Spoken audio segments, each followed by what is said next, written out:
दिल्ली सेवा अध्यादेश की जगह लाने वाले विधेयक संसद के दोनों सदनों से आसानी से पास होने की संभावना अब बढ़ गई है। लोकसभा में बीजेपी के पास पहले से बहुमत है। हालांकि विपक्ष के रुख को देखते हुए राज्यसभा में इस विधेयक को पास कराने में बीजेपी को काफी परेशानी का सामना करना पड़ सकता था, लेकिन अब बीजेपी की परेशानी दूर होती नजर आ रही है। दिल्ली अध्यादेश के मुद्दे पर राज्यसभा में कमजोर दिख रही बीजेपी के साथ देने के लिए आंध्र प्रदेश की सत्ताधारी पार्टी वाईएसआरसीपी ने खुद ही अपना हाथ बढ़ा दिया है। वाईएसआरसीपी चीफ और आंध्र प्रदेश के मुख्यमंत्री जगन मोहन रेड्डी ने कहा कि राज्यसभा में उनकी पार्टी दिल्ली अध्यादेश पर केंद्र का साथ देगी। राज्यसभा में उनकी पार्टी के 9 सांसद हैं, जबकि एनडीए के पास 101 और विपक्षी गठबंधन के पास 100 सांसद हैं। जेडीयू ने अपने सांसद और राज्यसभा के उपसभापति हरिवंश को भी व्हिप जारी किया है। अविश्वास प्रस्ताव पर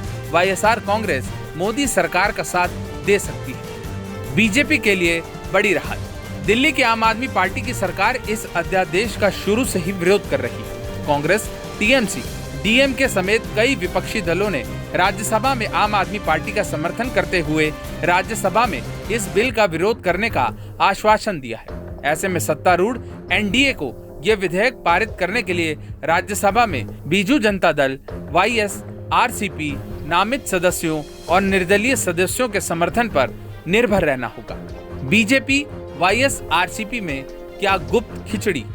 18 जुलाई को जब दिल्ली में एनडीए के 38 घटकों की मीटिंग बुलाई गई थी, तब माना जा रहा था कि कर्नाटक की जेडीएस और चंद्रबाबू नायडू की पार्टी टीडीपी को न्योता मिलेगा, लेकिन जेपी नड्डा ने दक्षिण की दोनों ही पार्टियों को न्योता न भेजकर उनके सपनों पर पानी फेर दिया। अब दिल्ली अध्यादेश और विपक्ष के अविश्वास प्रस्ताव पर एनडीए को समर्थन के ऐलान के बाद लग रहा है कि बीजेपी और वाईएसआर कांग्रेस के बीच कोई खिचड़ी पक रही है। क्या चाहते हैं जगन मोहन रेड्डी?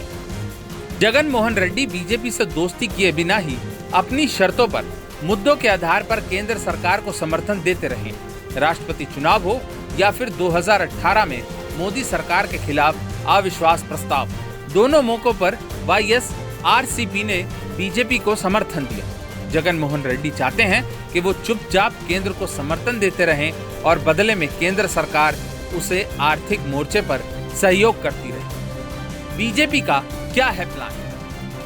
बीजेपी भी चाहती है कि उसे दक्षिण में कोई मजबूत साथी मिले, जिसके दम पर वो दक्षिण में विस्तार कर सके। कर्नाटक को छोड़ दें तो दक्षिण के बाकी राज्यों में बीजेपी के लिए सत्ता पाना तो दूर, कुछ सीटें पाना भी फिलहाल दूर की कौड़ी है।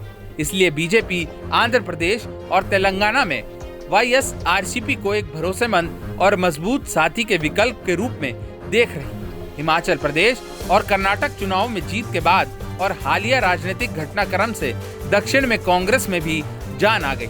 ऐसे में कांग्रेस, टीडीपी और केसीआर की पार्टी बीआरएस से मुकाबला करने के लिए अगर जगन मोहन रेड्डी और बीजेपी हाथ मिला लेते हैं तो दोनों दलों के लिए ये विन विन सिचुएशन हो सकती है।